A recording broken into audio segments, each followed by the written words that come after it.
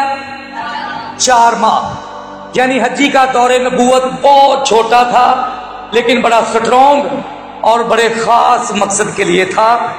حجی ایک لاوی تھا اور کہانت کے ساتھ اس کا تعلق تھا۔ یہ مضمون جو میں نے آپ کے لیے چنا ہے، عالمگیر سطح پر اس کی بڑی اہمیت ہے، یا ہم اس مضمون کو انٹرنیشنل مضمون بھی کہہ سکتے ہیں۔ میرے عزیزو، یاد رکھیں 586 کاف میم میں، یعنی خداوند یسوع مسیح کے دنیا میں مجسم ہو کر آنے سے 5 سے 6 صدیاں پہلے کی یہ بات ہے۔ 586 سال پہلے کی بات ہے کہ نبوکد نظر بادشاہ نے یروشلم شہر کا محاصرہ کر لیا۔ اس بادشاہ نے یروشلم شہر کو گھیر لیا، اس پر دعویٰ بول دیا اور ہیکل کو مکمل طور پر برباد کر دیا۔ قوم اپنے خدا کی نافرمانی کے باعث بابل کی اسیری میں چلی گئی۔ یعنی نہ صرف اس بادشاہ نے یروشلم شہر کی اینٹ سے اینٹ بچائی، نہ صرف اس بادشاہ نے خدا کے گھر کو، ہیکل کو تباہ و برباد کیا، بلکہ پوری قوم کو غلامی میں لے لیا اور بابل کی اسیری میں یروشلم کے لوگوں کو اپنی نافرمانی کے باعث جانا پڑا۔ ایسے حالات میں ایک فارسی شہنشاہ خورس نے ایک شاہی فرمان جاری کیا کہ یروشلم میں ہیکل کو دوبارہ تعمیر کیا جائے۔ لہذا اس کے لیے زربابل بن سیالتیل کی قیادت میں 5000 لوگ واپس آئے۔ اسیری سے، بابل کی اسیری سے 5000 لوگوں کو یروشلم شہر میں واپس بھیجا گیا، اور ان کے بھیجنے کا مقصد کیا تھا؟ تاکہ وہ ہیکل کی تعمیر نو کا کام کرے۔ 5000 لوگوں کو سیری کی حالت سے آزادی دی گئی، 5000 لوگوں کو واپس یروشلم شہر میں بھیجا گیا، اور ان کو ٹارگٹ دیا گیا کہ یروشلم شہر میں جائیں اور جا کر خدا کے گھر کو بحال کریں، خدا کے گھر کی دوبارہ سے تعمیر کریں۔ مگر ان لوگوں نے ہیکل کی بجائے اپنے گھر تعمیر کرنے شروع کر دیے، خدا کے گھر کی فکر نہیں کی، خدا کے گھر کی حالت پر غور نہیں کیا، بلکہ ان لوگوں نے کیا کیا؟ اپنے اپنے گھروں کی طرف راغب ہو گئے اور اپنے گھروں کو تعمیر کرنا شروع کر دیا۔ میرے عزیزو، ایسے وقت میں جب لوگ خدا کے گھر کی غیرت اور خدا کے گھر کی عزت کو پس پردہ ڈال دیتے ہیں، اپنے اپنے گھروں کی طرف متوجہ ہو جاتے ہیں، تو خدا قوم کو بیدار کرنے کے لیے اپنا کلام نازل کرتا ہے۔ جب جب لوگ خدا کے ساتھ عدم دلچسپی کا اظہار کرتے ہیں، تو خدا کو ضرورت محسوس ہوتی ہے کہ خدا اپنے لوگوں کو کھڑا کرے اور خدا اپنے لوگوں کو اپنا کلام دے، تاکہ خدا کے لوگ خدا کے کلام کو خدا کے لوگوں کے دلوں میں ڈالیں اور خدا کے لیے اچھے نتائج برآمد ہوں۔ اسی ضرورت کے پیش نظر خدا نے اپنے بندہ حجی نبی کو اپنا کلام دے کر بھیجا، اور خدا کا بندہ حجی نبی اپنے لوگوں کو ان کی روحانی اور جسمانی حالت کے بارے میں خدا کا کلام سناتا ہے۔ حجی نبی لوگوں کو خدا کا کلام لے کر جب ان کے پاس آتا ہے تو ان پر ظاہر کرتا ہے کہ آپ کی روحانی اور جسمانی حالت کیا ہے، اور اس کے پیش نظر خدا کا رویہ آپ لوگوں کے ساتھ کیسا ہے۔ مثال کے طور پر حجی نبی روحانی حالت کے بارے خدا کی طرف سے آگاہی دیتا ہے۔ پہلی بات، روحانی حالت کی آگاہی دیتا ہے۔ لوگوں کو خدا کے گھر کی غیرت نہیں تھی، ان لوگوں کو جو غلامی میں تھے اور آزاد کر دیے گئے تاکہ یروشلم شہر میں آئیں اور خدا کے گھر کو آباد کریں، مگر ان لوگوں نے خدا کے گھر کی غیرت نہیں رکھی، اس لیے لوگ خدا کے گھر کی حالت سے لاپرواہ تھے۔ جو لوگ خدا کے گھر کی حالت سے لاپرواہ تھے، خدا نے ان کے بارے میں اپنا کلام دیا۔ خدا حجی نبی کی کتاب اس کے پہلے باب کی 9ویں آیت میں کہتا ہے، میرا گھر ویران ہے اور تم میں سے ہر ایک اپنے اپنے گھر کو دوڑا چلا جاتا ہے۔ دیکھیں خدا کے الفاظ، غور کریں اور سنیں۔ خدا کا کلام یہ بتاتا ہے خدا کو یہ ضرورت محسوس ہوئی اور خدا نے اپنے بندہ حجی نبی کی معرفت لوگوں سے ہم کلام ہو کر کہا کہ میرا گھر ویران ہے، میرے گھر کی طرف کسی کا دھیان نہیں، میرے گھر کی کسی کو غیرت نہیں، اور تم سب اپنے اپنے گھر کی طرف دوڑے ہوئے جاتے ہیں۔ میرے عزیزو، اصل میں 9ویں آیت کی روشنی میں خدا کے یہ الفاظ ان لوگوں کے لیے سخت رد عمل کا اظہار ہے۔ جب خدا کہتا ہے کہ تم میں سے ہر ایک اپنے گھر کی طرف دوڑا ہوا چلا جاتا ہے، تو خدا حقیقت میں ان لوگوں کے ساتھ سخت ناراضگی کا اظہار کر رہا ہے، جس کا ثبوت ہمیں خدا کے ان الفاظ میں ملتا ہے۔ مثلا خدا کہتا ہے، تم نے بہت سا بویا پر تھوڑا کاٹا، بیجتے زیادہ ہو، فصل پر محنت زیادہ کرتے ہو، اگاتے زیادہ ہو، لیکن ملتا کیا ہے؟ تھوڑا ملتا ہے۔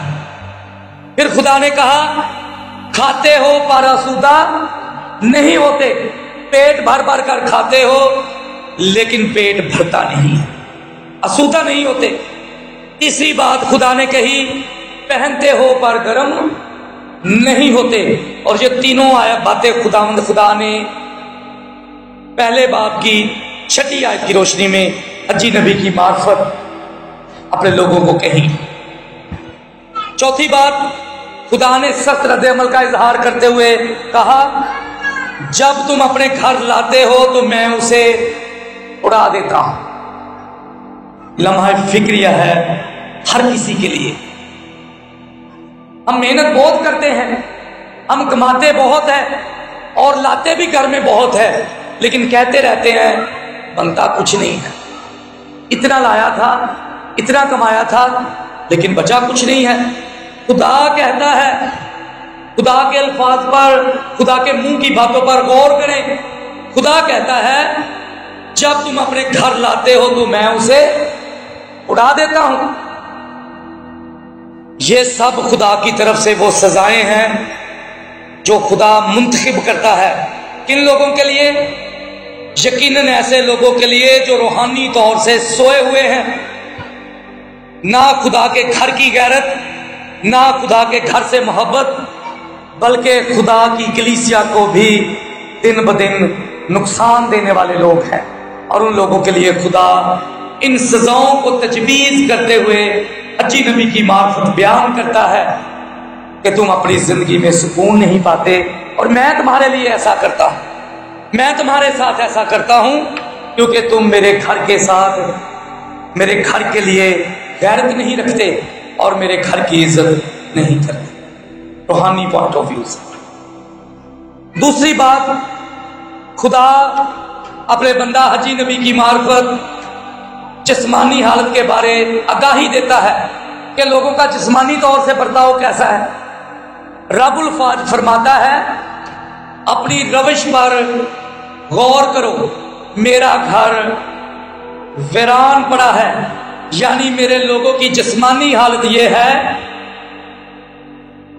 کہ گویا ان کی زندگیاں، ان کے بدن میرے گھر کا رخ نہیں کرتے اور میرا گھر ویران پڑا ہے۔ لوگوں کے اپنے کام ہی ختم نہیں ہوتے، لوگوں کی جسمانی طور سے موجودگی خدا کے گھر میں نہیں ہوتی، اور خدا کہتا ہے کہ میرا گھر ویران ہے اور یہ لوگ میرے گھر سے دور بھاگتے جا رہے ہیں۔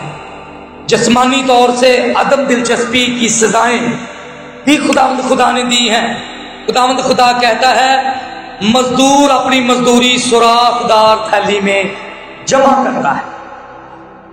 جب کسی کو خدا کے گھر سے دلچسپی نہیں رہتی، جب لوگ خدا کے گھر کی طرف اپنے قدموں کو نہیں بڑھاتے، جب لوگ خدا کے گھر کی طرف پیٹ کر دیتے ہیں اور اپنے کاموں کو سر انجام دینا زیادہ پسند کرتے ہیں، تو خدا کہتا ہے کہ ان کی حالت میں ایسے کر دیتا ہوں کہ گویا وہ محنت کر کے مزدوری کر کے اپنی مزدوری تو لاتے ہیں اور لا کر جس تھیلی میں ڈالتے ہیں اس تھیلی میں کیا ہوتا ہے؟ تو سوراخ سے مراد میرے عزیزو یہ نہیں ہے کہ اس تھیلی میں سوراخ اس طرح سے ہے کہ اوپر سے ڈالتے ہیں نیچے سے گر جاتا ہے، بلکہ سوراخ یہ ہے کہ خدا اس تھیلی میں برکت نہیں رہے۔ کبھی بیماریوں پر، کبھی کیسوں پر، کبھی ناجائز کاموں پر خدا ان لوگوں کی برکت جب ان سے چھین لیتا ہے تو پھر وہ اپنی زندگی کی خوشحالی سے کوسوں دور چلے جاتے ہیں اور برکت انجوائے نہیں کرتے، اس لیے کیونکہ خدا کہتا ہے کہ ان کی تھیلیوں میں سوراخ ہو جاتے ہیں، مراد وہاں لگنے شروع ہو جاتے ہیں پیسے جہاں نہیں لگنی چاہیے۔